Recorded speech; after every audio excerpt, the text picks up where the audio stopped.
I'm recording right now. You know that, right? Do it. Okay. No, I don't. That stuff doesn't interest me. Oddly enough, good, like I'm not the kind of guy who. Here, I'm texting. Do you know who Sam Roberts is? Oh yeah. Sam Roberts found out you're coming over here, and now he's getting out of lunch with his girlfriend To come over. So Sounds good. I'm letting him know. I'm texting him. The side gate's open. Just come to the back to the man cave. I'm texting him right now to tell him. I wrote excited. Side gate. So I want to talk. I'm dying to talk to you about wrestling and your career and stuff, but I'm really more interested in talking to you about stand-up. Definitely. 'Cause to tell you the truth, Bert, I've talked about other stuff. Yeah. I usually have to try to weed through a lot of wrestling talk just in order to get any kind of mention in, and so it's really refreshing to talk to somebody who's seen the show. Well, you know why? What's fascinating, and the correlation is, I feel like I do stand-up the way you wrestled. Like that fuck it, no holds barred. I'm giving them everything. And I watched you last night, and now I'm assuming you probably have not seen much of my work, but I am by all means probably a storyteller at heart. Right. And I'm sitting in the back with Gene Pompa, who you may or may not know. Great comic, big drinker. That's why we hang out. And Gene Pompa's hitting me. And now we're critical as shit. Yeah. He's like, he's an amazing fucking storyteller. You really have an amazing ability to tell stories and weave a story. And I don't know if you're pulling it straight from your writing. Yeah, I did. I mentioned last night that the show I did a year ago was kind of a breakthrough for me because I'd come out of Montreal. And a guy who's real instrumental helped me was Australian comic Brendan Burns. Brendan Burns. It's so funny. I saw Brendan in you. Like when you started yelling, when you got in the face of people, I was like, I thought two things: Sam Kinison and Brendan Burns. That is so funny because I don't think I started yelling at all in my show. Seriously, until I met Brendan, and then Brendan had that great line. Brendan's thing. He can be pretty offensive, and when people give the kind of gasp, his catchphrase used to be "Take it, take it," yeah, take it. And so Brendan, he probably had an effect on me in that way, but largely he had an effect in that he really believed in me, thought I had a chance to be really good at this. Yeah. And then when he would listen to me do an interview about what kind of show I do, he would say, I was at that time running away from the idea of being the wrestling guy. Really? Yeah, I mean, I wanted to talk about. I would be angry if people would say, "Yeah, he talked 80% about wrestling," and my feeling in my head be, "No, I'm talking 30% about wrestling, but because I'm using wrestling as a jumping-off point to get to other subjects, it seems like I'm talking about wrestling." And Brendan heard me saying that to some interviewer, and he comes and he goes, "Mate, you do a wrestling show." Yeah. I said, "No, Brendan, I usually." He goes, "Mate, it's a wrestling show." So when we get on to Montreal and I start seeing the caliber of talent there, and I start going to showcases where guys are killing who I've never even seen, never even heard of, I all of a sudden dawns on me that, wait a second, if people want to hear comedy about anything but wrestling, there's literally hundreds, probably thousands of better places to go. Like, I'm essentially Mick Jagger refusing to play Stones tunes on a solo tour. I have no idea if he does that or not, or if he does solo tunes. That's a really fascinating analogy, yeah. And it's and I'll say the one thing that comics, I think the comics appreciate about you is, well, I can say the comics in the back of the room. Yeah. Last night was that, number one, the big misstep that a lot of people that are famous that come into the comedy business do is they roll in and they pay no respect to anyone that is a working comic, and it's the only business in which that can actually happen, and it does happen, and in a weird way no one notices, because no one would ever become a professional wrestler and just roll in to the locker room and be like, I got it from here, guys. Well, no, we do have those type of people. Oh, seriously? That's why our businesses. Brendan will say. He'll say our businesses they're so similar, but we have those types of guys too who don't pay respect to the guys who may not be household names, who may not have made a ton of money, but they go out there and they've learned their honed it, worked on it as best they could. And one thing you learn in either one of our businesses, you're not entirely in charge of your destination or destiny. In our case, it's one. There's one main guy deciding whether you've got it. Hey, we got the same thing. His name's Robert Hartman. I'm joking, Robert. You know, I love you. But I last night I was told by one of the comics you're talking about, good guy. They told me he was a very, very good stand-up comic, and he says, a lot of comics hate you, and joking around. Yeah. He goes, until they meet you or until they hear how seriously you take it, because there's been so many bad transitions, guys essentially using their time on the mic as a way to get to their merchandise stand. Yeah, and I'm like, that's why I'm so excited. That's why I did roll out of bed at an early hour to get here, because I thought this is really exactly the thing I should be doing, and I'll get my sleep another night. You've got an amazing, like, can I say this? An amazing way to weave a story, and I wanted to talk to you about what I found super strong in your act. All right, thanks. Like, because I went there last night and I was like, never would I go see another comic, but I'm a fan, so I was like, I'm dying to see how he does it. What was fascinating to me is the backstage. Okay, look, I love when you talk about the fucking Undertaker throwing you off the cage in Madison Square Garden or wherever that was. I love hearing that story. I love the way you said your dad raises, we got one rule. We only go on one stretcher at night. That is great. That is great writing. That is great stand-up. That is the way, that is that and like, whose shoes are these?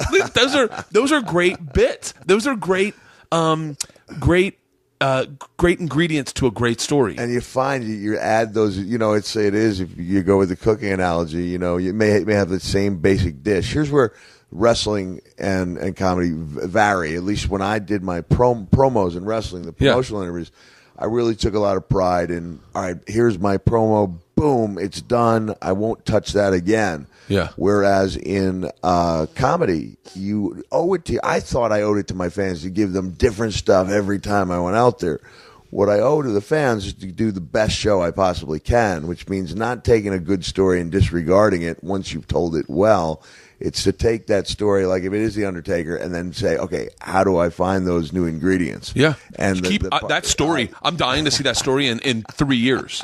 Because that story, what you find in a story is you find the parts that are taking too long to get through. Yeah. And you're like, and it'll be once you've told it in rote a number of times, you go, Jesus fucking Christ. What? I'm sorry I'm cursing so much. I noticed you didn't curse last night. I'm like, I need to stop cursing. Hey, look, it's not like I'm offended by it. It's around me all the time. My kids, like the other wrestlers, they're talking about their match. We always joke and say nobody, drops an elbow. They drop a big effing elbow. Nobody. Literally, when you guys talk about this match, Diamond Dallas Page, I talked about last night. I had a dream about Diamond Dallas Page last night. Because of you, I had all wrestling dreams. I apologize profusely for that. I dreamt about the redhead in the front row. So that's she was slamming. Can I break the news? This is my. She wasn't just a random person. And I can't mention her on my Twitter because it's PG and I can't have kids clicking on. But I'm guessing you're pretty much I'm a grown-up. 18 and up here on your audience. Yeah. I wonder. I just saw this. I'm not a big connoisseur of the adult stuff, but there's that it factor we always talk about, whether it's comedy, wrestling, and she had it. I saw this person in a little clip, and I was like, "Who is that?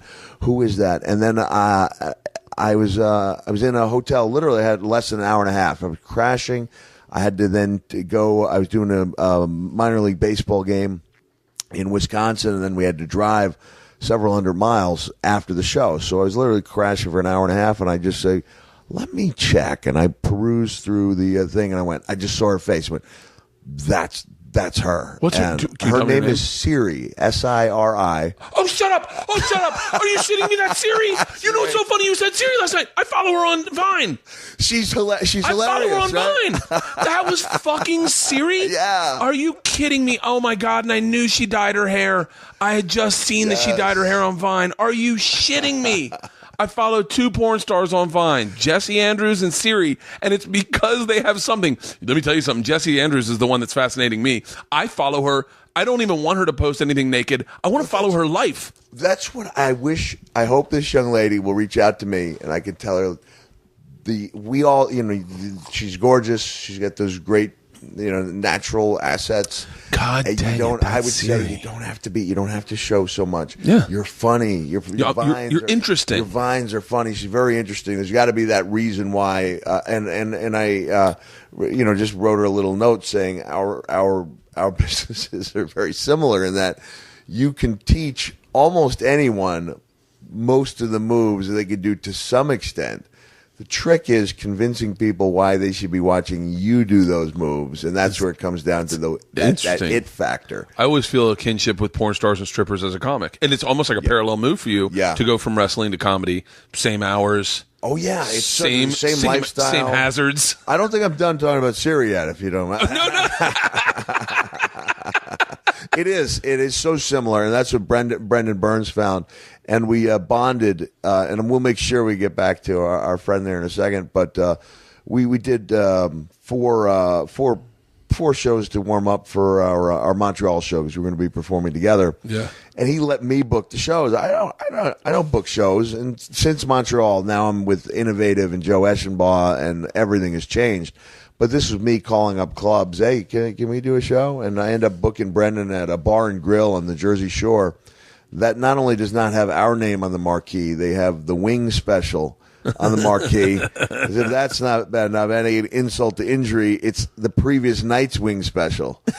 And just the night before, we'd been to Long Island. I did 2 shows in Long Island. Turned out 2 was 1 show too many. Like, Long Island was just fine having me on there one night. Yeah. So I was a little bit hurt that in my own hometown, people weren't coming out to support me. So Brendan goes, don't take it on them, mate. And that's a wrestling thing. I remember wrestlers used to open up the door a while back, different company.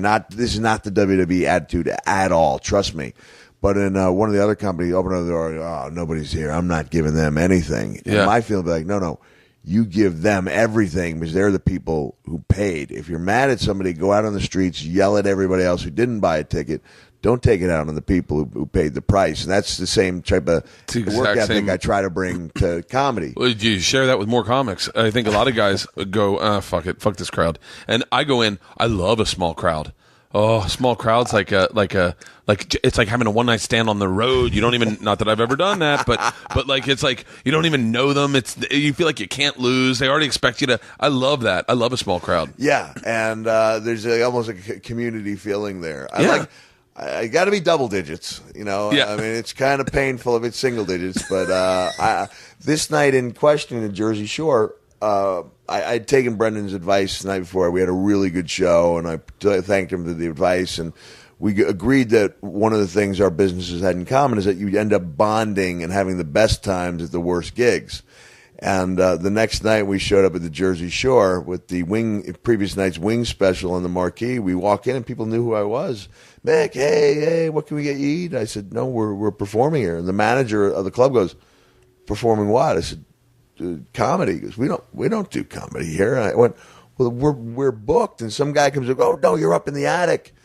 And we go up in the attic, and and there's 12 people assembled in an attic of this bar and grill, and they've got whatever the strobe lights are flashing, which is the worst thing you could have for a comedy show. Yeah. And we're running late, and they're about to play Brendan's music. He's, mate, I'm not doing it. I said, well, what about not taking out the people? F them. I won the F and Eddie, the Edinburgh Award. I'm not doing it. And I said, but Brendan, think of the stories we'll tell. And they played his music and, all right, I'll do it. Okay. And he went out there and he killed. And I went out there, and I think that was the night where I really started feeling comfortable. And you realize you can take these chances in front of these small crowds, and sometimes it results, I always likened what I did in wrestling to, being Reggie Jackson at the plate. Didn't matter whether I hit the ball out of the park or whether I missed completely. I was going to make it exciting. Yeah. And so the difference in comedy, I think, is that when you have one of those big strikes, you don't want it captured on video. Whereas in wrestling, I made quite a good career out of moves that didn't work out the way I'd planned. Yeah, it goes back to that Diamond Dallas Page what story you told about going for the move the second time. Oh yeah, I love that. I love that about your stand up. Can I tell you, this is what I like ideally, like what really gleamed to me was the road stories. Thanks. The road stories that you tell, and once again, I don't want to I don't want to tell too much of your stories because I want people to go see you. I want people to see you and not know what they're expecting, because I think that's the best way to receive comedy. If you have a high expectation, then all of a sudden you have nothing but to be let down. There's nothing better than being a young road comic who can murder. And you go into a town and they've papered the room. I can tell you my town, my experience where I went, I'm at my height. Toledo, Ohio. Okay. I go in, I do Andrew Z's morning show, sell out the room, all shows. No one knows to expect. They just heard me on radio, and I'm turning the corner in my comedy career. Yeah. And people are like coming out like eyes open, like, how have I never heard of you? And I want people to experience that with you. Thank you. Because I'm telling you, and we are tough judges. I was like, how am I going to do this podcast if he sucks? It would have been tough, right? Yeah, we'd already committed to it. I was like, we were just talking about wrestling, but I love those road stories that you tell, and I was like, the one thing I was going to say to you is like, I want more of them. All right. I want when next time when you're sitting and writing, think of the ones, and I loved it. I loved how you kind of told the names, and you told it because you guys are all icons. I mean, you got to realize you're guys that, as kids, we watched and we went, oh. I mean, I feel like a man every time I open a canned beer because of Steve Austin.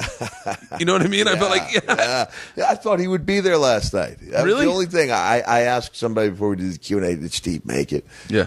So he said he would. It would have been nice because that story we share about DDP is just a classic story. I appreciate the feedback. Because I will. I'm going to start working on some new stories. Mind the small ones, because I think the small ones, the big ones are going to be the tent pole of your act. Yeah. And I would have placed the Undertaker story towards the end, maybe. Maybe I will. Only because it's it's legendary. You know what? I'll tell you what. I'm going to do that. My next show, I'm going to give that a try. And just as you said that, I was because like, it's a great story. You tag all the right places, and it feels like the story you've probably worked on the most in a weird way. You know what I mean? Yeah, and it was a story that I absolutely did not. I never wanted to talk about that match again. I really didn't. I felt like Bill Murray in a never-ending episode of Groundhog's Day, where I got asked about that same match over and over, and then it really was at the Hall of Fame induction. And I can give this line because it was out there, been out there now on TV, because Terry Funk with an N. Oh, by the way, I really want more Terry Funk stories. Thank you. Because Terry Funk, I don't mean to cut you off. Please finish what you're saying. I'll try to remember what I'm thinking. Terry was inducted me into the Hall of Fame, and he did. He really gave a great speech, and I pointed out last night, it was funny, it was poignant, it was brief. Yeah. That's important, and I'm guilty. I gave a very long speech. People that felt it didn't seem that long. You're up there, and it's your one moment, and there's this performer's part of me. I talked last night about dropping the elbow on CM Punk on stage. It's a great story. That one and talking about what was the one where was that the one with the thumbtacks, or is that Shawn Michaels? The thumbtacks and closing the eye and doing the risk reward ratio analysis. Great. But when Terry Funk was giving his inducting me with his speech, he said the Undertaker said something to him when I went through the cell. I was unconscious. So I talked last night about the irony of being involved in the fake sport, which also happens to be the only sport that continues when one of the guys is no longer conscious. Yeah. And that would be different now. They would stop that match, no doubt, and people wouldn't be talking about that match a month later, let alone 15 years later. And I'd seen it probably 50 times. And I'd seen that the Undertaker said something to Terry Funk. And I never knew what it was. I never wondered, because it was almost said just casually. And what he said, when Funk said it, sent a chill down my spine. The Undertaker walked by Terry Funk and said, "See if he's alive." See, it's just so surreal, Yeah. And you got guys your guys unconscious. We're doing the fake sport. We're trying to buy some time till I maybe come around. And so Funk actually goes over there, and he comes back with an answer. He goes, "He's still breathing." And that's where, hey, what do? We buy him some time. He gives Terry Funk the choke slam.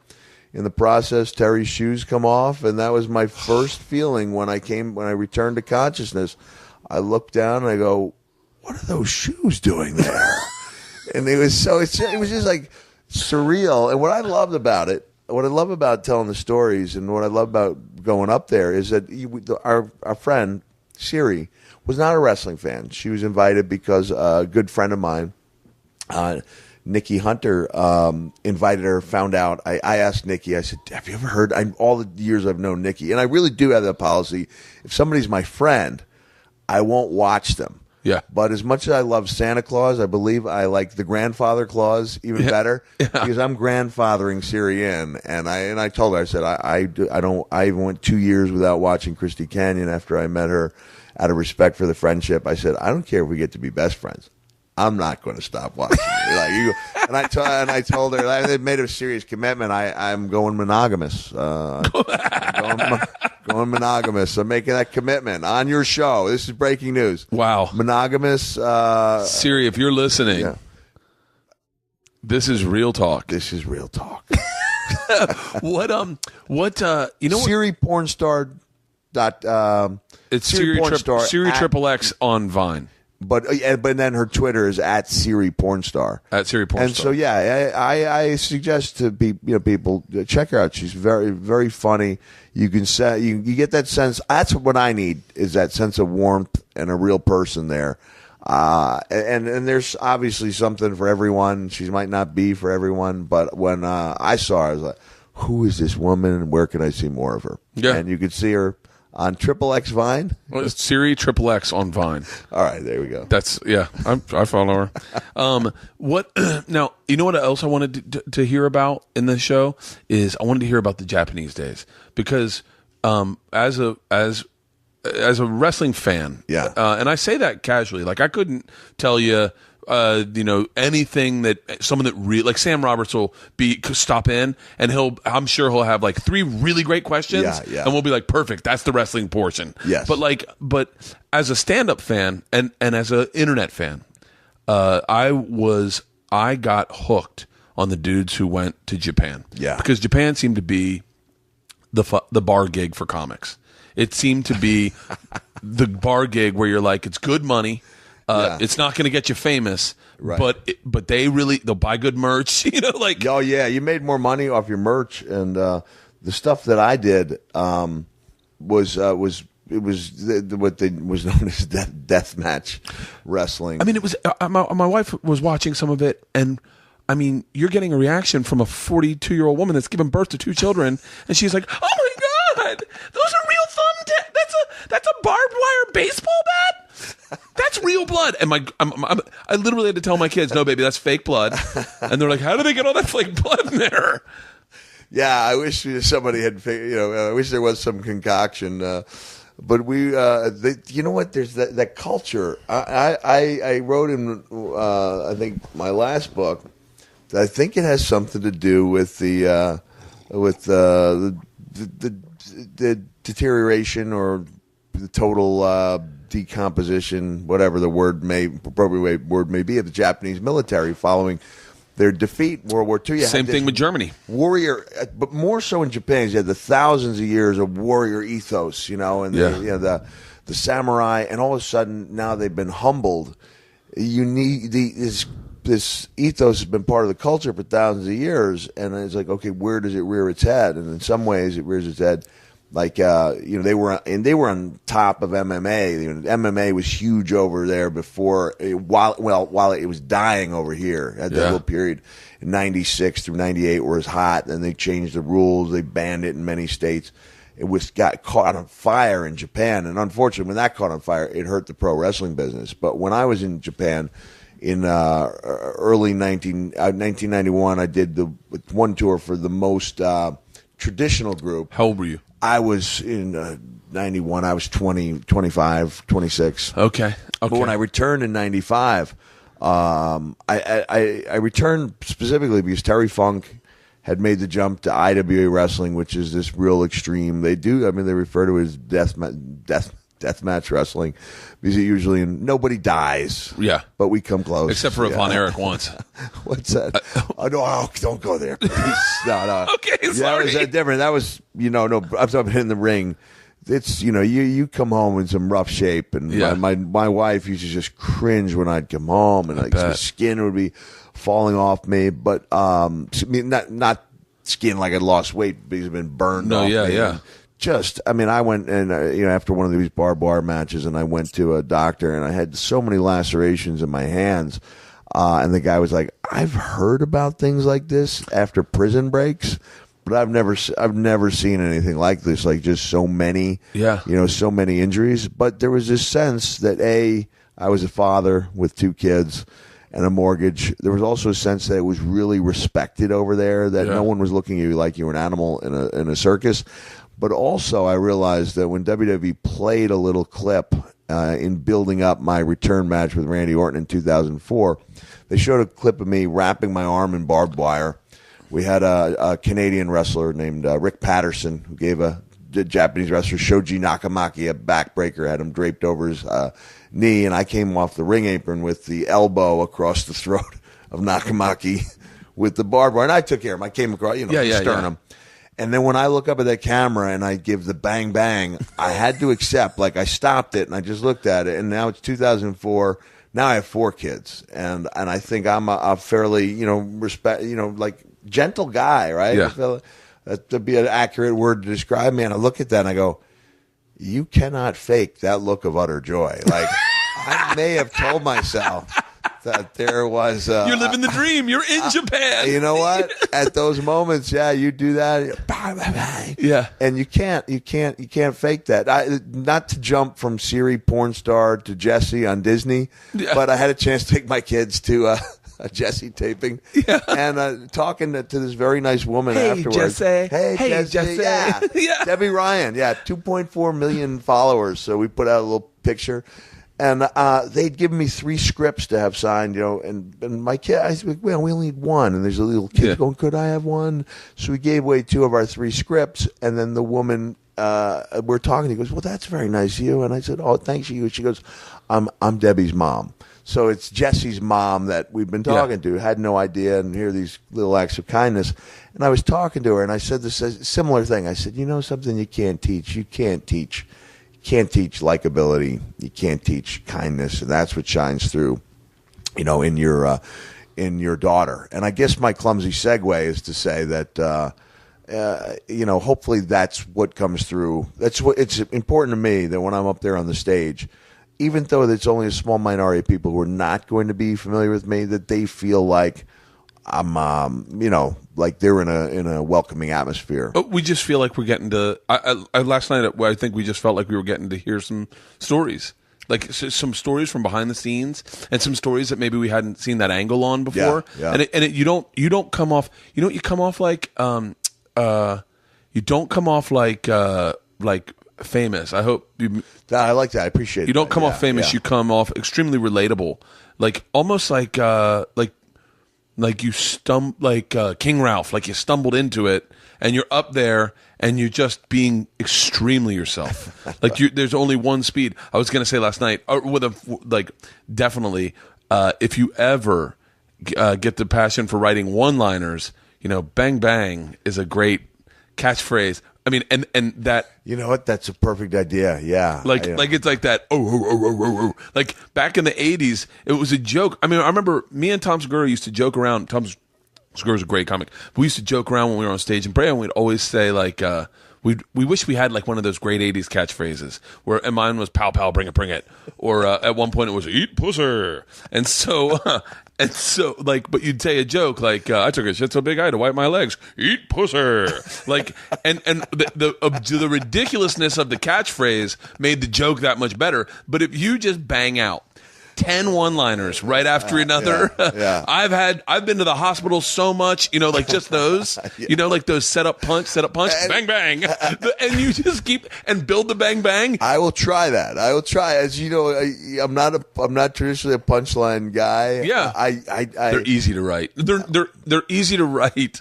Like if you just do, one thing, like, I'm nervous to start throwing jokes your way on a podcast because everyone's like, do not listen to Bert. But just hit the topics that are the Right, benchmarks. And is anyone listening? Come on, bang bang. What is a guy? Every time I see Brendan, he puts on a YouTube clip of a guy doing a parody of bad comics where he has no material. Yeah. It's all filler. It's all right. Hey, I did not get the memo here. Come on. Yeah.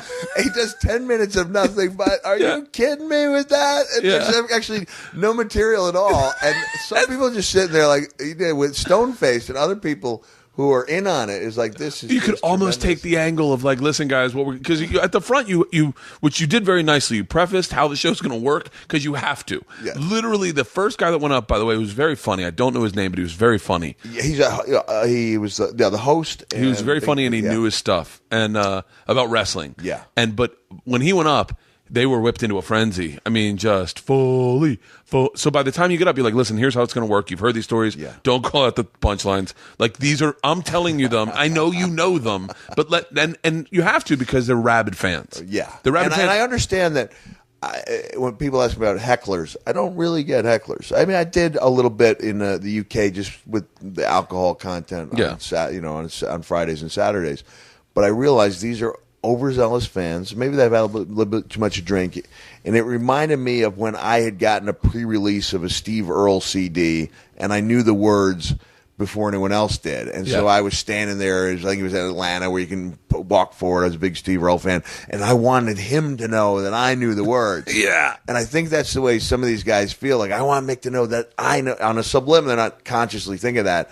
So they'll yell out, cookies! And they're like, no, we're gonna get there, and I admit I'm borrowing and twisting a little story that Amy Schumer said, where she says we all know how the ending to that the porn story. Yeah, and so I'll say you wouldn't say to your buddies, hey, I've seen this one. Yeah, I know how it ends.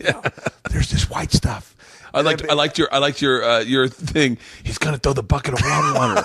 That was a great The Wizard of Oz. And you know what? This was so funny because I did not expect you dropping a Wizard of Oz reference. Well, I used to do 10 minutes on The Wizard of Oz, and then I realized, okay, people don't want to hear me do 10 minutes of The Wizard of Oz. But I can take little things from that 10 minutes and try to work it into the wrestling.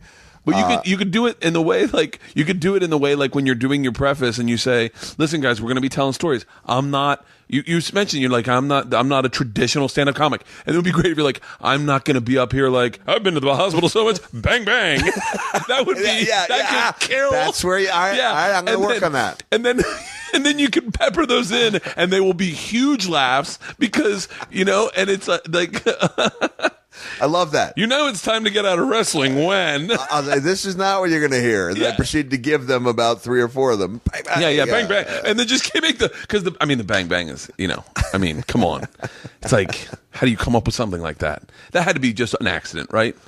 Yeah, it was a complete accident. I was wrestling in, I'm trying to remember, it was Raleigh or Greensboro, North Carolina. And at that time in late 1989, I'd been wrestling for 4 years and was creating a little bit of a buzz for myself.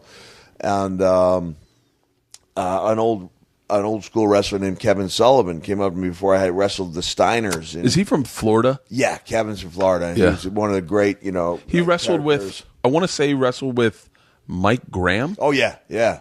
He sure did. And I was, Mike Graham's kids went to my school. Oh, Sam Primetime Roberts. Yeah, Mike Graham's kids went to my. I knew them growing up. Florida.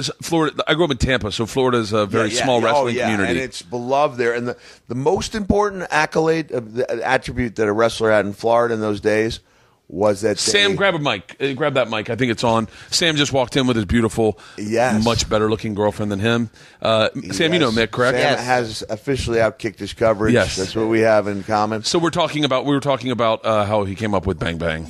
Talking Florida wrestling. Tampa was a territory back when there were wrestling territories where guys, the most important attribute you had was not your in-ring work. Most important attribute was, can you get in fights and bars and win? because that's how they got free press. A police blotter was their best friend in Tampa. Really? So you wouldn't get booked in Tampa if you were an artist who couldn't actually go out there. And the worst thing in the world is for a wrestler to go out to a bar and lose a fight. So they made sure that the guys they booked would never lose fights. And I mean, it sounds cruel, and all, you know, some of these things guys did, but some guys would say, yeah, I want to learn to wrestle. Okay, come down here, meet me in the gym. And then they would say, okay, get down in the referee position. And we get down in the referee position. The guy would drop a knee on the back of his ankle, shatter his ankle, and now you got a guy walking around in a cast for 6 weeks. And they say, how did that happen? I was wrestling. It was really important at that time, especially in a smaller market like Florida. It sounds barbaric, to me. You know, some of the things guys did to protect the business. I'm glad now, and Dolph Ziggler and I were talking about this after our show. Dolph Ziggler's gorgeous. Dolph's amazing. I'm glad that we're gorgeous. He's a good-looking man. Yeah. No, he's gorgeous. Yeah. I would never bring him on stage ever again because I just kept staring at his jawline. I was like, Jesus Christ! I was like, he looks ripped in that shirt, and I can't even see his body. Into the mic, Sam. You're a professional. I went way off. What have we been talking about? Just real quick, we'll pitch. Kevin. Oh yeah, Kevin Sullivan and my first stay in WCW, where I'm going to wrestle the Steiners, get into the evolution of Bang Bang, and I see my name up there against the Steiners, and the Steiners just devoured people. Rick and Scott Steiner, somebody walks up and goes, hey, "What's your finish?" And I went, "Finish? Like I don't even anticipate getting a move in. Like these guys are going to kill me." Yeah. And then Kevin goes, "Brother," he turns me, you get that. I sounded like Snuka. I'm going for New England. I came up with Fijian. No, do it. Just turn it into a pirate, brother. I said, I drop an elbow. He goes, you drop an elbow for your finish? And luckily, Jim Cornette was there. And he goes, Kevin, you got to see this damnedest thing you've ever... He's not exactly Mickey Mouse, but he's got a high voice. Yeah. He goes flying off that ring apron with the elbow. Damnedest thing you've ever seen. Kevin looks at me real seriously because he knows I'm going to take a beating out there. And he goes, brother... I don't care what Ricky or Scotty do to you during that match. At the end of your match, I want you to turn on your partner and drop that elbow on him. So I became the guy, and no one's ever gone and done this. This was 20 years ago. 23 years ago.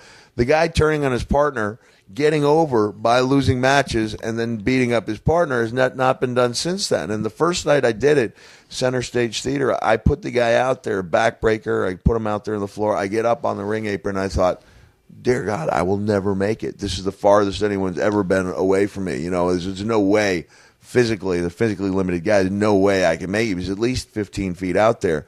And I went, just said a little prayer, and it was my first real national TV exposure in any type of significant role, and I got him with enough. I mean, I got there was more like a flying arm and wrist. Yeah. But I got him, and that became the thing that I would do after my matches. And so I think it was like the third or fourth time.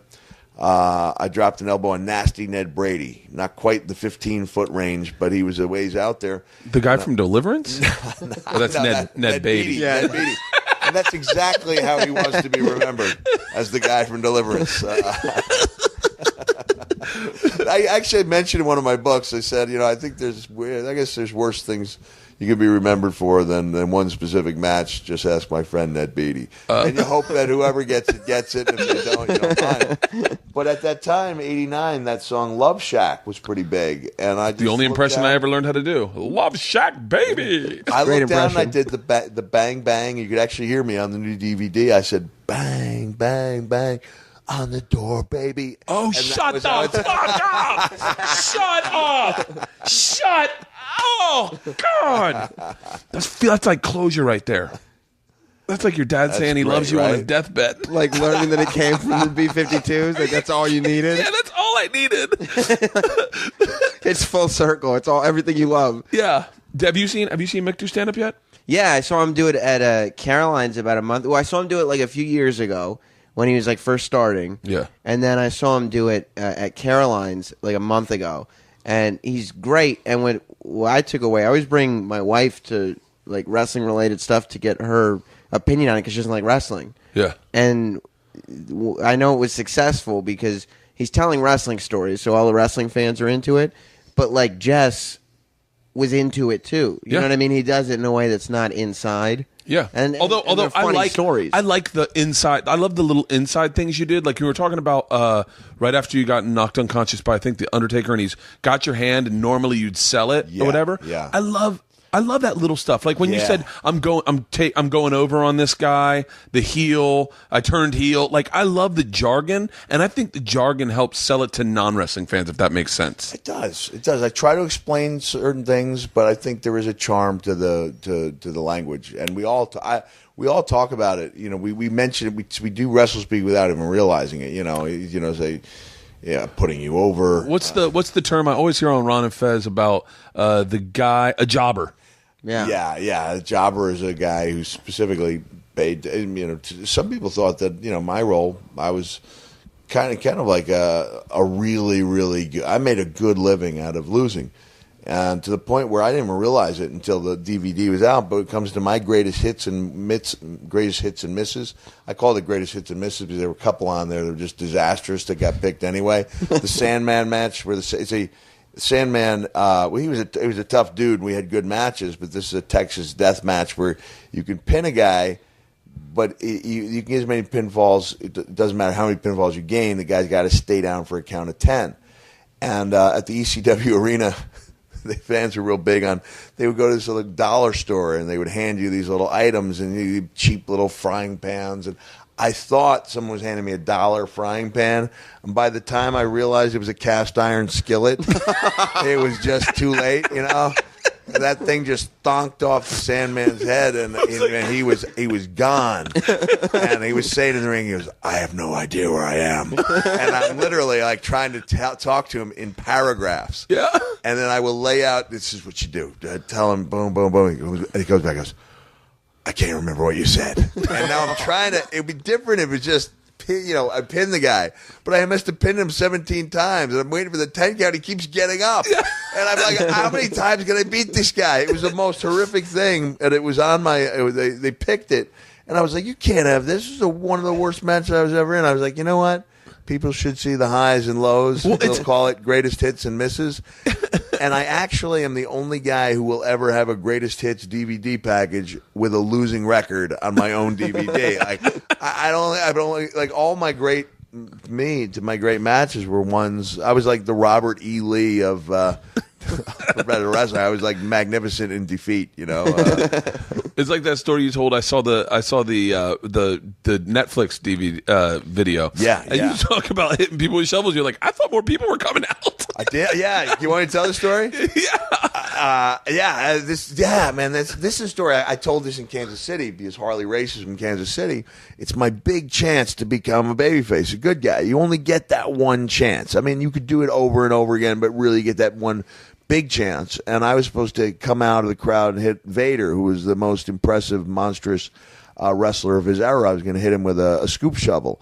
And I was in the back, and I'm like practicing on a wall. Like, I don't remember Dominic DeNucci ever teaching us, now, my boy, use a shovel, Yeah. Trying to do it so I can do it flat on him, trying to figure out, okay, how am I going to kind of not follow through so I don't hurt the guy too bad. And then Harley Race comes by, old grizzled veteran, has as much respect, carries as much respect as anybody in the business ever has. And he just looks at me and goes, "If you don't hit him, I'll come back here and hit you." I went, "Yes, sir, Mr. Race." And so Vader was the guy who, his thing was, "I feel no pain. I feel no pain." He goes, "I feel no pain." And you just hear this whack. And he goes, "Ah!" And I was like, I had that fear of Harley in me. And they had like 8 guys lined up supposed to come out and feed, I mean, I hit Harley, I hit Paul Orndorff, Vader was jumping around. Oh, he's still yelling. Completely killed his gimmick. And like only 2 guys out of like the 8 came out. And when I came back, I said, I thought more people were going to be out there. He said, they just took off. They just saw it and they went, "No, we're not getting paid enough for this, man." So when you hit Sandman with a cast iron skillet, is that something that you have to go back and apologize for? Like, I thought it was a dollar store frying. I did, and we had this conversation because I didn't realize that the Sandman was hammered in all our matches until later on. Yeah, and I thought that was pretty disrespectful. I mean, and I remember I thought I was taking a bold stand by saying, "No, I'm not going to wrestle a guy who's drinking." And that made me like the scumbag of the ECW dressing. Like, what does he think he is? How can he do that to the Sandman? And Who invited the narc? I get on the phone with Sandman. We're trying to hash this thing out, and I said, "Listen, man, that's irresponsible." Hey, brother, it was you who put me in the hospital in the cast iron skillet. I was like, that's an excellent point. Yeah, that's a good point. So I did feel bad about that. I love that. You know what I love knowing. Do you need to make a call? I know. I'm contacting our friend to see if. Is this a live format? No, you can. It's a podcast. You Does do she have whatever the hell you want. ability to call in if she wants to? Who, Siri? Yeah. Yeah. All right, let me see if she wants to call in. All right. Go ahead and talk to Sam. So wait, okay? so what I love about what Mick was doing last night, and what I like, I keep saying what I want to see more of, but I'm saying it not from a wrestling fan, although I probably know a little bit about wrestling more than maybe the average fan. But he was talking about being up against a turnbuckle and the thoughts that were going through his head and like the conversations. I didn't know wrestlers talk during a match. It blew my mind when I first found that out. I remember, and it was like one of those things where it was like exposing that wrestling was predetermined way after everybody knew that. Like UPN 9, when I was a kid, was doing a news report where they took like a Bob Backlund match and they turned the volume way up, and you could hear Bob Backlund like talking to his opponent, going, "I'm going to whip you against the ropes, and then I'm going to close on you."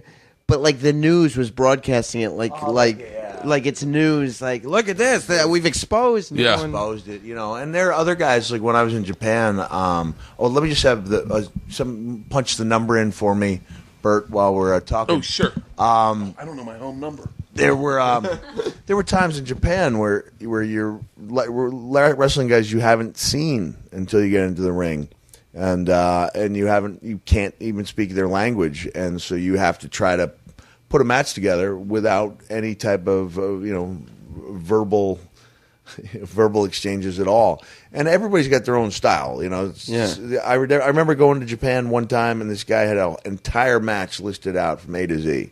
And I was a guy that was strictly against that type of format. You make it up as you go. And then I looked at this guy's match, and I went, looks like a good match. It looks like a good match. So we did it that way. Here, I've just typed my number in. All right, and it worked out really well. Just hit send. And we'll see if we can't get a response. Yeah, how do you wrestle someone who doesn't speak English? You just, you do it by feel, and you hope that they're that's it's a lot of fun. It's like improv is compared to you doing a set. And in most cases, I think in comedy, it's a combination of both where things work best. If you're improv, with your fans, and I love finding that one. Sam's seen me. I'll find the one person, and it's usually a lady who's not a fan, and you can see them during the course of the show. They are enjoying themselves to the extent they didn't think they would. But I'll have someone be there that I can play off of like that, so that I have that line about the buried alive match, and then I'll turn and go, "Yes, we do that type of thing in WWE." Yeah, just little things so that you can have that one person, or a few people to play off of, and they do. They find themselves enjoying it more than they ever counted on. Right, like earlier this weekend, they did a panel of wrestlers that Mick was on, and it was to promote like the video game. But Ric Flair was there. Let's not talk bad. Wait, you know what, Sam? This is territory we don't want to get into. Why is that? Only because this is not it's not officially sanctioned. I made the call when Bert showed up. I made the call that this was probably the best thing, from a comedy standpoint, to have a guy with Bert's credibility who's come to the show, who's seen it. So it's not an officially approved WWE interview. And that was, the shaky. God, you're good. You're so Smart. good. You're so good. I would have totally. I'm so bad at that. And it's tempting to talk about it. No, but that was where I'll tell you. What I tell you what it did. What I took from that is that panel kind of went awry, and so what I did. I'll admit to you here, predetermined. I asked the young lady, Siri, if she would ask a last question, and just use the word regret in it.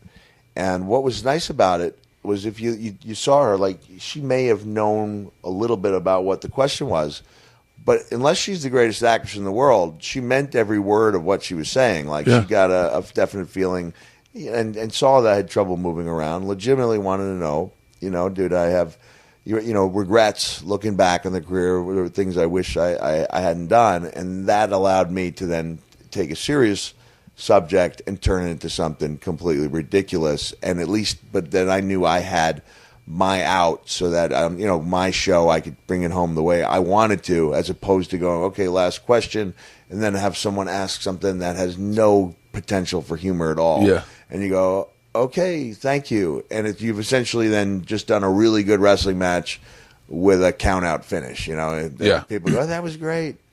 It's. I'll tell you. I'm going to do a ridiculous analogy that's going to make Sam laugh. So, in my physicality of a career on Bert the Conqueror, there's one thing I regret doing because I know it hurt my back, and I know it hurt my back forever. Yeah. And it was a homemade backyard slide, and I messed my back up. And then the next day, I did a wooden roller coaster. The things that Mick Foley has put his body through. Well, like, hey, one time I was on this roller coaster, it really shook me up. I'm gonna meet you at least halfway with one of the worst injuries I ever suffered was on the set of Warren the Ape, which was a tremendous show and maybe the most fun I'd ever had doing a guest spot. Warren, he was this amazingly talented actor. I wish I knew his name. I wish I remember the director's name. Warren the Ape on MTV. I got to tell you, for everyone who loved Ted, which was an amazing movie, Yeah. go watch Warren and see if Ted may not have borrowed the idea of the alcoholic sex, the puppet. I pitched a TV show called The White Gorilla about a gorilla who was an alcoholic, like inappropriate. It was Ted, but it was like it was probably like 5 years ago, 7 years ago. But this, I'm sure I probably saw Warren the Ape drunk one night. And we had a great, we had a great. My manager sends me this thing. It was supposed to be a great show, and I get it, and there's hardly any script. I said, "Well, what am I going to do with that?" He says, "Well, the lead actor, he mainly just improvs." And who's the actor? I wish we could look him up. I'll look it up. He was amazing. What he'd do, he would lie down on a gurney, and he had a couple of mirrors, almost like a telescope, that would allow him to see out of the character. So it's like a puppet. Yeah, he's a puppet, and after spending a little bit of time with him, you actually start talking to the puppet, even during the breaks. And I remember we did a scene where we're bonding over our anger issues. And Warren apparently had this gentleman's establishment where we hang out and look at the ladies, but we were so caught up in all our stories of terrible things we'd done to other people that we were really bonding. And this poor lady, and she's, trying to take $1. He's like, stop that. What type of establishment allows people to take money? Was it Drew Pinsky? No. Dr. Drew was on Warren the Ape. Dr. Drew, he played himself. Okay. Because he was his analyst. What a diverse character. What a talent. Anyway, the guy was great. But we ended up golfing, and I hit it through a giant hamster. And the ball through a giant hamster doesn't come out the other end. So you literally have me now taking the golf club and trying to poke it up the rear end of this fiberglass huge hamster. And they told me, make sure you don't do anything to hamsters. Fiberglass, it's liable to fall apart. He goes, but we want you to get angry. What can you do to it? You hit it with a chair. And I said, well, how flimsy is it? He said, it's ready to go. And I said, how about I just drop an elbow on this thing and shatter it? Yeah. And they went, okay. And I get that old, Foley thing in my mind. And I come and I'm trying poking the stick up the hamster's butt, trying to get the golf ball, and I get angry. I drop the elbow. I get the running start, and I hit this thing, and my whole body just goes wow, and I literally bounces me off this thing, and everything I've been through. I'm lying on the ground at the cast of Warren the Ape, and I don't curse, right? Yeah. I'm cursing. Oh, God damn it. Oh my God. Just everything is just, it's horrible. It hurt me for weeks, and they felt so bad that this thing is built a little firmer than they had led me to believe. Yeah. And then the director comes over and he goes, don't worry, none of this will make the air. And I said, I'm a wrestler. This is the type of stuff we really want on the air. If you got it, go ahead and use it. But that messed me up for weeks. So I know what you're like. It's not always that. I got really hurt on a slip and slide. Yeah. broke my ribs. On a slip and slide? Because I was doing a promo and I was on the slip and slide and I thought it was, I just had done it when I was a kid, so I figured I could do it. But with like an extra 120 pounds on my body, I cracked my ribs. You just jumped down? I dove way too hard and cracked my ribs. What did you have on your back? What? What? What did you? We said an extra 120 pounds. Yeah, no, just being much fat. Bigger than being fat. Yeah. From when the last time I did it, I was probably like 150. I guess 120 is odd, but an extra 100 pounds. I was like 240 probably when that happened, and I just cracked my ribs. And I was so when you're sliding down the slip and slide, can you see on your face that? Yeah. Yeah, I've broken my ribs a bunch, and every time I break them, I go, I know it, and it makes me angry because I know the recuperation time. Long time. The second I do it, I go, damn it, I just did that to myself. I broke my ribs playing volleyball, and I landed on my arm wrong. It just went crank, and I went, oh my God, are you serious? I was like, looks like I'll be gaining weight. Sleepless nights. Now, can I ask you? I'm going to ask you a wrestling question. Sam, you can edit this if this is a stupid question. Okay. I'm just seeing if we got a response yet. I've got my phone right here. Because if she knows this is the type of thing, this is a perfect show for this young. Oh, this phone's dead. I just get right now. A porn star's calling my wife. The phone in the house. Let me get my wife real quick. This phone's dead. Son of a. Right now, there's someone going, yeah, is Bert there? My wife's like, who's this? This is, can you go? Yeah. Guess it. No, I'm kidding. It's Leanne. She just opened the garage door. And I have a big dog. I hope you're cool with dogs. Yes. Yeah, my dog's very sweet. Okay. Her name's Priscilla. Okay. This is really testing it. Oh my God, what if my dog kills your girlfriend? Oh, she's my wife. Okay. Oh, really? Yeah. Oh, hey, okay, here's the question. Here's the question. Please feel free to edit this if this is not. When you are on top of the cage, in that manner, and you know that fall's coming, is that what you're thinking about the whole time? Well, that was a specific that specific instance was one I would never do again. And if I had been honest when I was asked during the day, if I had been up there and felt comfortable, I lied and said yes, I feel very comfortable. If I'd ever gone up on top of that cell during the day, this is June 1998, there would have been no fall off the cell because I never would have ventured up there. I got up there live. First of all, I didn't realize how difficult it would be. Guess who's got a phone in her hand? Well, hello there. Hey, this is my wife, Leanne. Hi, Leanne. How are you doing? Nice to meet you. Hey, thank you very much. I met you. I'm Sam. Nice to meet you. Leanne, do you know his career? Do you have any questions? I do know your career. I'm actually a little awestruck. Are you serious? Yes, I am. Well, thank you. Yeah, you're welcome. And I'd say your husband, this is the best thing. Bert and Jay Moore vouching for me, but Jay he'd only seen a couple clips, and they were clips from a few years ago. But for Bert to attend the show and be able to vouch that it's a good night out, whether you're a wrestling fan or not, it's like yes. And I'll be honest, like I got home, it was like 3:30 in the morning, and I knew we had to travel on to the next town, and I just said I don't know if you even got that. I couldn't find the number. I was like, man, I'm just not going to be able to make it tomorrow. Like I really needed that sleep. Fortunately, I woke up. It was like 8:30, and I thought, think of all the crummy morning interviews you've done. The towns you go to where you're doing Mancave, who's not a notoriously great interviewer for the sake of selling tickets or anything. Yeah. And now I got a chance to really be, and I understand that this is exactly what I should be doing. I'm in the best possible position. Well, it's the right set of ears, I think, that you'd want to connect with. And so I called up my daughter, and I said, look, can you come in here? Mickey's going to wake up. I know I'm waking up and having nobody here. I said, but I really have to go and do this interview. So well, I told you, Leanne, last night we were watching the Mankind thing, and Leanne was like, looked at me, she's like, I want to go watch him do stand-up. And I was like, no, someone's got to stay with the girls. I'm going. Do you have any questions you want to ask Leanne after watching his career? No, but I was really impressed by, I don't know what was the documentary called we were watching? For All Mankind. It was great. Yeah, it was thank great. you. You're an incredible person. From what I saw in the documentary, I was blown away. I didn't know about your charitable work until I saw that. I appreciate. Thank you very much. I used to do more. I honestly did. And can I mention this? Yeah, please. This is a group I used to do a lot of work with. Sure, I'll edit it out.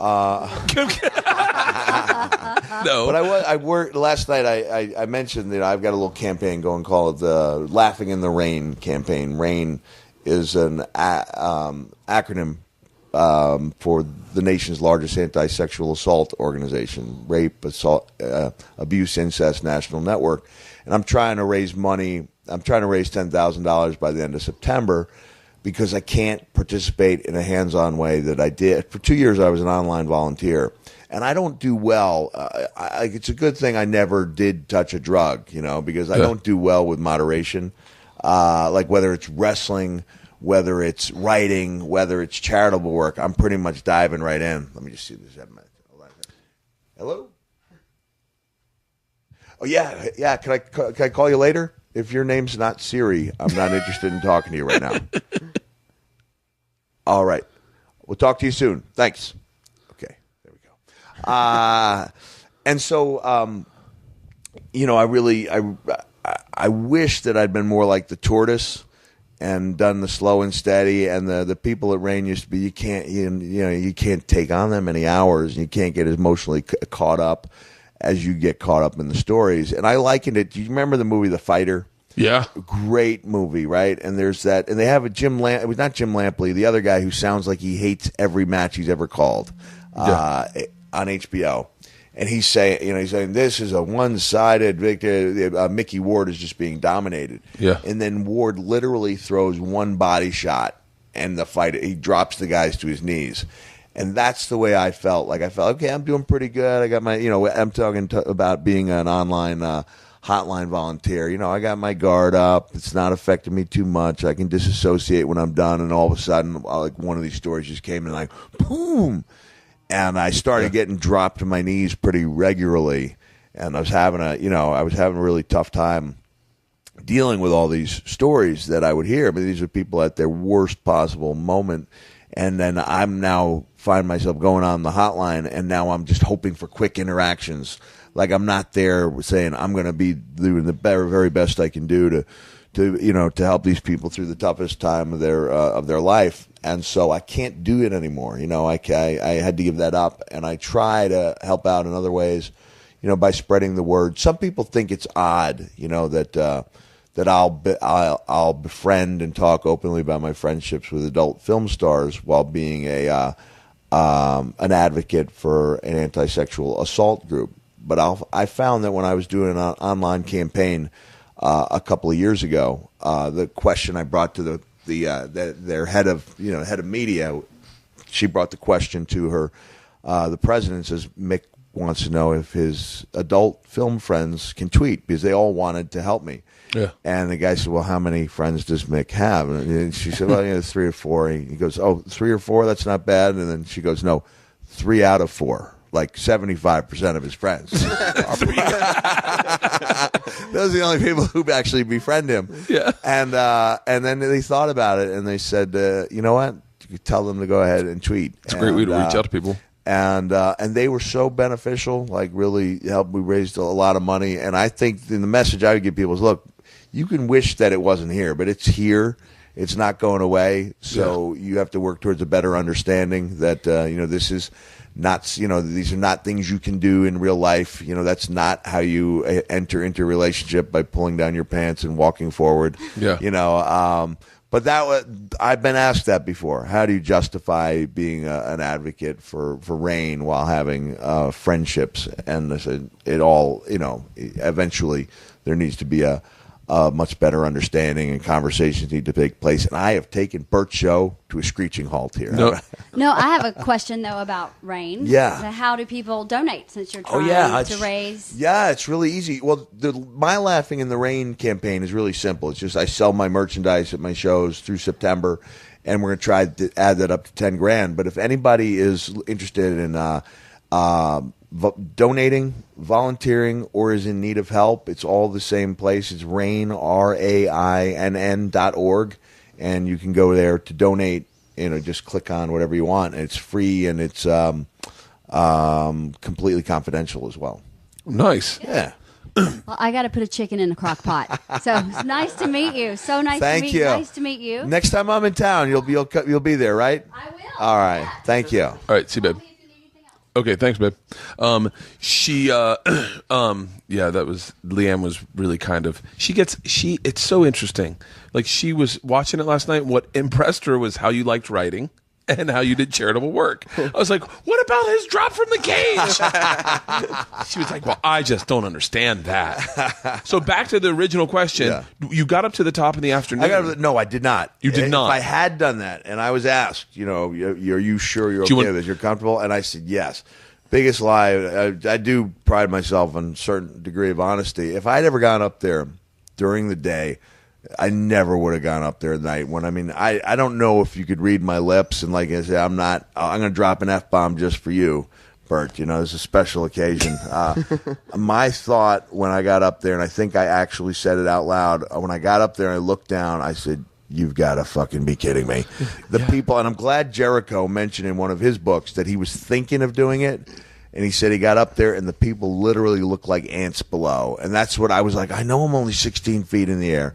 How in the world can everything look so small below? I mean, I was absolutely terrified, And then had I gone up there, I never would have followed through. I was terrified. But I'm fortunate things didn't turn out a lot worse than they did, because the second fall through the cell was not something I was counting on happening, and it could have killed me or paralyzed me. You hadn't planned that? Not the one through it. Yeah, that gave way. Are you kidding me? Yeah, it gave way, and boom, just ching. Is there a point when you're sitting in the hospital thinking to yourself, I wonder if they loosen the link? Well, here's what happened is the image I was looking for before I ever brought up the idea of being thrown off the cell to start the match. And this is Terry Funk's doing. We watched the first ever Hell in a Cell match with Shawn Michaels and The Undertaker, where they just tore the house down. It was a great match. And remember, Shawn Michaels is a completely different wrestler than I am. And as a bad guy, he's far more agile, far easier to lift. He can do a lot of things athletically that I can't. Climbing, for example, he's going to be much better at climbing than I am. And we look like Fat Albert running away from the cops. Essentially. And I watched that, and I said to Terry, Terry, what are we going to do? And he just looked at me and says, I think you should start the match on top of the cell. And we both laughed about it. He goes, imagine, wouldn't that be something if you got thrown off, and then you climb back up on top of the cell. Yeah. And he was laughing, and he stopped laughing, and I said, I can do that. But the big image I was looking for was actually the image of being almost like stuffed down a hole to where we thought the cage was going to tear just a little bit, and that he was going to be stuffing me. I'd be upside down. I'd be hanging. My arms would be, and then when I actually dropped, I'd just rotate and fall onto my hands and knees, and it never thought it was dangerous at all. Yeah. If anything, I thought that he might have to choke slam me 4 or 5 times up there before the thing started to loosen give. up. Yeah. But I think anytime you have somebody involved in doing, something along the lines of props, he may, and the guy apologized to me for 2 straight years. I love the guy, Richie the Magic Man. He may have put a little bit too much magic in there, and so, and then when I went, I just remember that feeling of going through, like ting, like going through, and then waking up and seeing those shoes in the ring. That was the realest fall I've ever seen. Is when you tried to stand up that first time and couldn't do it. Yeah, that is the magic of what that business is. Yeah. Is that moment where you're like, whoa! I fell off a ladder that was 6 feet tall onto a mat.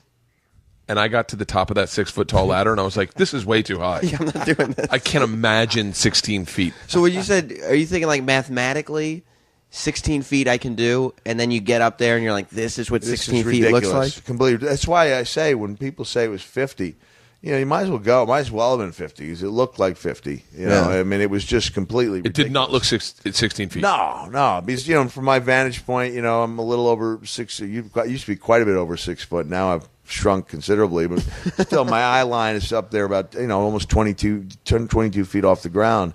It was ridiculous, just ridiculous. But I really did, as I referred to that, last night, when I was climbing back up that cell, I really did. It was going through my mind that, okay, at least the worst part of your night is over, and then that didn't turn out to be the case.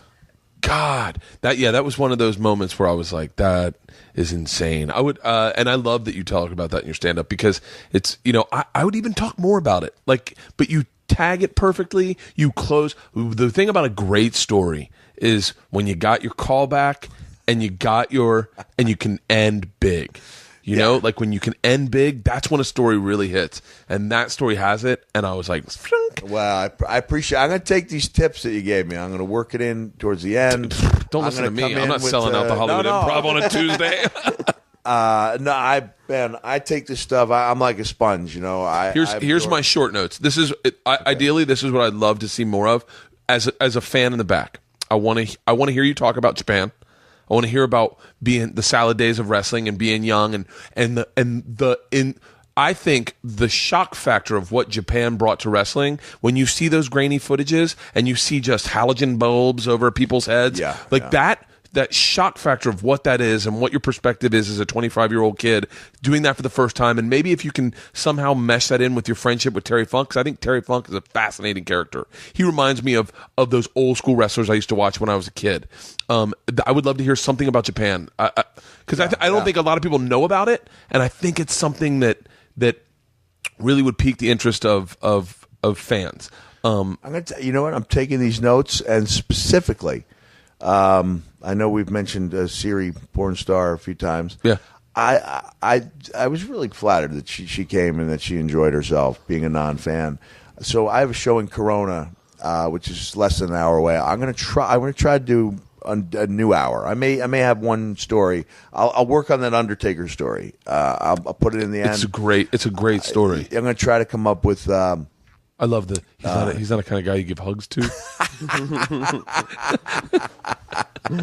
and people get they get that. Almost everybody in the room is aware of him, and even if they're not, hopefully I paint a pretty accurate photo of how ominous this is, and when he bends down and he says, "Go home," like and that's the truth. I don't know any other night I would have just gone okay.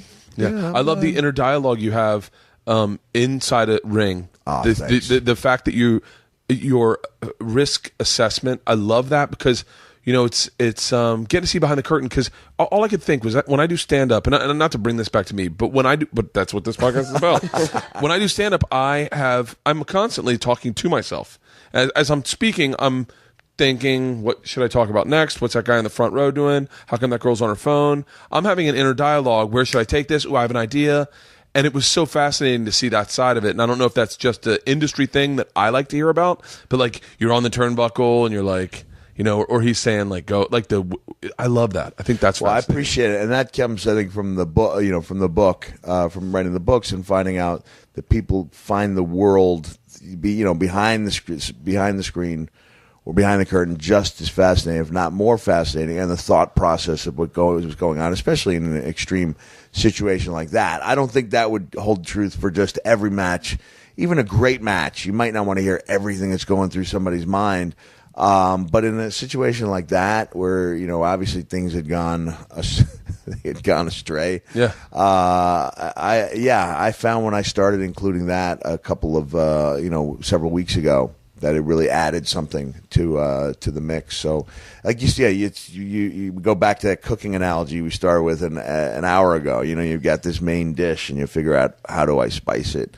What do I take in? What do I leave out? Would it be better served with a side dish of this couple Bert's idea, Sam, for me was, since I'm not a punchline guy, is to maybe in introducing the show, and I do need to explain at the top what I do, because most people are not aware. Maybe go, don't expect punchlines. All right, I don't do jokes. I'm not going to sit up here in a coat and tie and be like, "Hey guys, it's time to quit wrestling." When the doctor's first name, bang bang.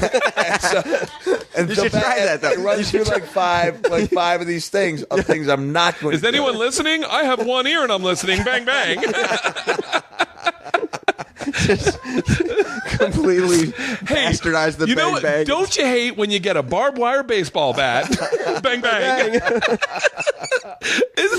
It would be such a great, like, in my opinion, as something. If you had done that, I lost my shit in the back. I would have, like, and people are just looking around like, what is going on? What do we come to? And then just completely make sure that's not what I'm going to do. Yeah, I'm not doing that, guys. I will not be doing that. Here's what I won't be doing. Yeah. And do it for like 5 minutes. I'm not going to. When I went to England, there was an Al Snow joke competition. And so Can I tell you I don't know who Al Snow is? Al Snow is my comic foil. Okay. Excellent wrestler. Very good. I mean, he actually was Dan Severn's trainer for the first few UFC fights. So he's a guy who, if he wanted to respond to my verbal jabs with real ones, could probably put me in my place fairly quickly. But he's a good sport. He's been my comic foil for 15 years. Why were we talking about him? What was the jokes. So in England they had an Al Snow joke writing contest, and then I literally got to go up there and read like my favorites. Yeah. And so the one that I like so much because it allows the audience. And I use this one, and I very rarely use this in the show, but it was because people got the punchline of the Page story before I delivered it. And I said I love that when an audience can fill in their own punchline. And I said, here's my favorite Al Snow joke. What's the difference between Al Snow and an anus? One is a bum. I just messed up my own punchline, so I stood up. Bang, bang. Bang, bang. What's the difference between Al Snow and anus? One is a ring in the bum. And you give it about the 5 seconds, and people go, about almost everyone gets it, and then you see other people looking at other people who have gotten it, and then they pretend to get it, so they won't feel left out. But it was like little things like, what is the difference between Al Snow and the 100 Years' War, which they would be more familiar with in the UK. And I'd say at a certain point, the 100 Years' War was over being a wrestling term for popular, And I love those inside. I love those inside references. What's great is it's like you get to be Bill Maher. Like you do. You get to be Bill Maher or not Bill Maher, Dennis Miller. Dennis Miller. You get to be Dennis Miller because Dennis Miller would say the phrase that half the room got and the other half are like clamoring to figure out what it was. And then you'd pat yourself on the back when you did occasionally catch a reference. Yeah, you'd be like, I know what going over on someone. I know what that means. That's so great. Okay, do you want to have a wrestling question? I don't know. I mean, this thing. I was worried coming here that I feel like this weekend, Mick's gonna think I've just been following him everywhere he goes. I've thought that for years. This is just another weekend in your stalking life. It's like I don't know. WWE has been doing like all kinds of press this weekend, and I was just going to everything I could possibly go to get interviews and stuff. Oh, they were doing a Q&A last night, and I had to walk out because I was like, I don't want to hear any of the questions because if it's a good question and everyone goes, ooh, then I'll ask it tomorrow. Right. So I was like, I'm going to walk out and just go watch that blonde Aryan dude. Talking about Dolph Ziggler? Dolph Ziggler. You love him. Just sit by the bar.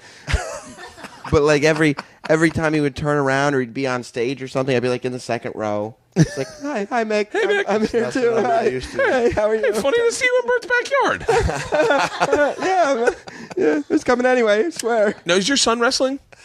No, he's not. He's involved in sports marketing. He's in final semester in college. He loved it growing up. He still watches it, still likes it, but he's got a pretty good idea of what he wants to do. My 12-year-old wants to work behind the scenes. I think your 12-year-old was sitting in front of me last night. Yeah. Poor the long day for the kids, and I'm just hoping I don't catch flack from my 10-year-old. He is really protective. The story was. When I was in, I didn't tell this about the F-bomb because I didn't want to tell this in front of him, but I'll sometimes explain. The reason I don't use it very often is because it's so effective for me in my personal life when it's used sparingly. And I remember an older Australian woman. I was seduced by a cougar before I realized they even existed. Yeah. And she was 39, claimed to be 39, appeared to be considerably older.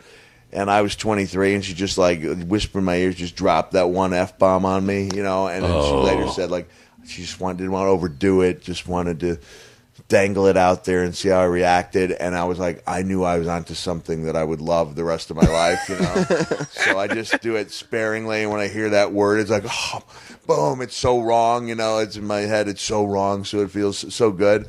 And so I went over to Australia. And I figured, what could it hurt to look this woman up, you know? And like, how is anybody possibly going to know I'm 12,000 miles away? How could they know unless, say, I tweeted about it? Yeah. In which case, I call home to tell my kids that Dad's going to be on Raw, being announced as the first inductee into the Hall of Fame. Not the induction, but the announcement of the induction. Yeah. And it's a pretty big deal. You know, I'm going to be out there, the ring to myself, and I call home and, hey, buddy, how you doing? He goes, Mom knows you're looking for your old girlfriend. And I went, oh, I said, listen, buddy, you have to understand this was a long time. It was like 25 years ago. That woman would be 68 or 69 years old by now. And I can hear him walk away, and he comes back, and he gets on the phone, and he goes, Mom says that's just the way you like them. Listen, I got to run. I have a no. Those other newspaper things. No, of course, man. That was a great way to close out. Nick, thank you so much for doing this. What dates do you have coming up? I'm going to post this tonight. Yeah, people go to realmickfoley.com and hit events. Coming up, I've got Jacksonville, Florida on the 25th of August, Buffalo on the 28th. You kind of piggyback on what is the wrestling schedule, what correct? I thought would be my wrestling schedule. Oh, okay. And then I didn't know that Saturday Morning Slam was taking a hiatus, so I've got to basically get myself to all these shows. So I will. I do a lot of driving. I love it. I still love being on the road. And I hit Louisville on September 3rd or 4th, Nashville, a bunch of shows. But they go to realmickfoley.com. I return to Southern California the 21st and 22nd in San Diego, or 20th and 21st in San Diego, 22nd in Corona, where I will have a whole new show for you and your wife. Oh, using fantastic. some of these methods that you have handed down to me. Well, listen, don't take a lead from me. I'm in Richmond this week. Bang, bang. Bang, bang. Nick, thank you so much. I appreciate it. Thanks for the time. I'm recording right now. You know that, right? Do it. Okay. No, I don't. That stuff doesn't interest me, oddly enough. Good, like, I'm not the kind of guy who. Here, I'm texting. Do you know who Sam Roberts is? Oh, yeah. Sam Roberts found out you're coming over here, and now he's getting out of lunch with his girlfriend to come over. So Sounds good. I'm letting him know. I'm texting him. The side gate's open. Just come to the back to the Mancave. I'm texting him right now to tell him. I wrote excited. Side gate. So I want to talk. I'm dying to talk to you about wrestling and your career and stuff, but I'm really more interested in talking to you about stand-up. Definitely. 'Cause to tell you the truth, Bert, I've talked about other stuff. Yeah. I usually have to try to weed through a lot of wrestling talk just in order to get any kind of mention in, and so it's really refreshing to talk to somebody who's seen the show. Well, you know why? What's fascinating, and the correlation is I feel like I do stand-up the way you wrestled. Like, that fuck it, no holds barred. I'm giving them everything.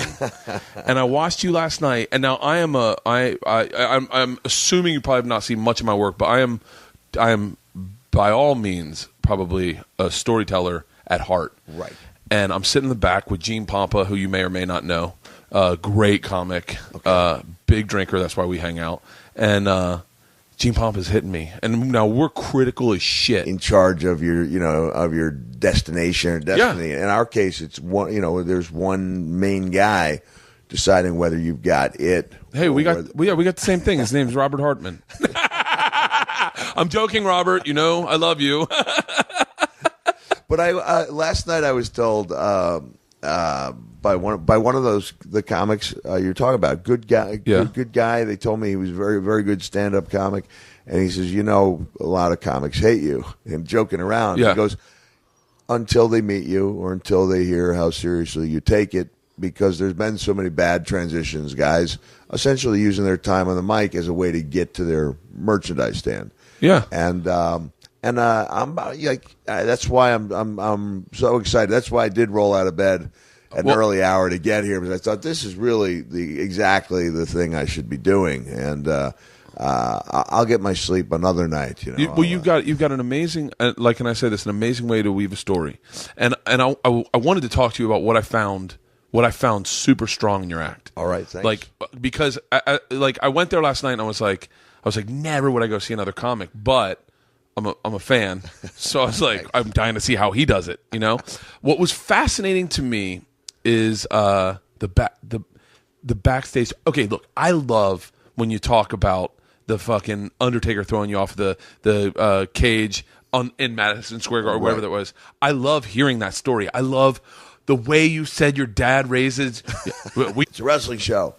So when we get to Montreal and I start seeing the caliber of talent there, and I start going to showcases where guys are killing who I've never even seen, never even heard of, it all of a sudden dawns on me that, wait a second, if people want to hear comedy about anything but wrestling, there's literally hundreds, probably thousands of better places to go. Like, I'm essentially Mick Jagger refusing to play Stones tunes on a solo tour. I have no idea if he does that or not, or if he does solo tours. That's a really fascinating analogy, yeah. And you know, and I'll say the one thing that comics, you know, I think the comics appreciate about you is, well, I can say the comics in the back of the room. Yeah. Last night was that, number one, the big misstep that a lot of people that are famous that come into the comedy business do is they roll in and they pay no respect to anyone that is a working comic, and it's the only business in which that can actually happen, and it does happen, and in a weird way no one notices, because no one would ever become a professional wrestler and just roll in to the locker room and be like, I got it from here, guys. Well, no, we do have those type of people. Oh, seriously? That's why our businesses. Brendan will say. He'll say our businesses they're so similar, but we have those types of guys too who don't pay respect to the guys who may not be household names, who may not have made a ton of money, but they go out there and they've learned their honed it, worked on it as best they could. And one thing you learn in either one of our businesses, you're not entirely. You got one rule. We only go on one stretcher a night. That is great. That is great writing. That is great stand-up. That is the way. That is that, and like, whose shoes are these? Those are great bits. Those are great ingredients to a great story. And you find you add those. You know, it is if you go with the cooking analogy. You know, you may have the same basic dish. Here's where wrestling and comedy vary. At least when I did my promos in wrestling, the promotional interviews, I really took a lot of pride in. All right, here's my promo. Boom, it's done. I won't touch that again. Yeah. Whereas in comedy, you owe it to. I thought I owed it to my fans to give them different stuff every time I went out there. What I owe to the fans is to do the best show I possibly can, which means not taking a good story and disregarding it once you've told it well. It's to take that story, like if it is The Undertaker, and then say, okay, how do I find those new ingredients? Yeah. And keep that story. I'm dying to see that story in 3 years, because that story, what you find in a story, and is you find the parts that are taking too long to get through. Yeah. And you're like, and it'll be, once you've told it in rote a number of times, you go, Jesus fucking Christ. What? I'm sorry I'm cursing so much. I noticed you didn't curse last night. I'm like, I need to stop cursing. Hey, look, it's not like I'm offended by it. It's around me all the time. My kids, like the other wrestlers, they're talking about their match. We always joke and say nobody, drops an elbow. They drop a big effing elbow. Yeah. He's like, he's an amazing fucking storyteller. You really have an amazing ability to tell stories and weave a story. And I don't know if you're pulling it straight from your writing. Yeah, I did. I mentioned last night that the show I did a year ago was kind of a breakthrough for me, because I'd come out of Montreal. And a guy who's real instrumental helped me was Australian comic Brendan Burns. Brendan Burns. It's so funny. I saw Brendan in you. When you started yelling, when you got in the face of people, I was like, I thought two things: Sam Kinison and Brendan Burns. That is so funny, because I don't think I started yelling at all in my show. Seriously. Until I met Brendan, and then Brendan had that great line. Brendan's same thing. He can be pretty offensive, and when people give the kind of gasp, his catchphrase used to be, "Take it, take it," take it.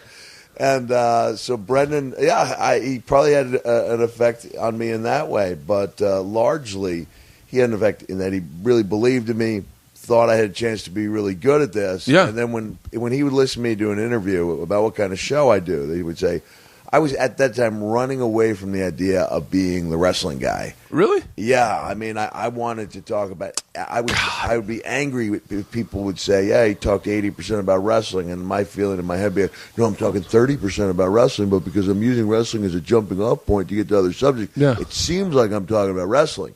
And Brendan heard me saying that to some interviewer, and he comes and he goes, "Mate, you do a wrestling show." Yeah. I said, "No, Brendan. I usually goes, mate,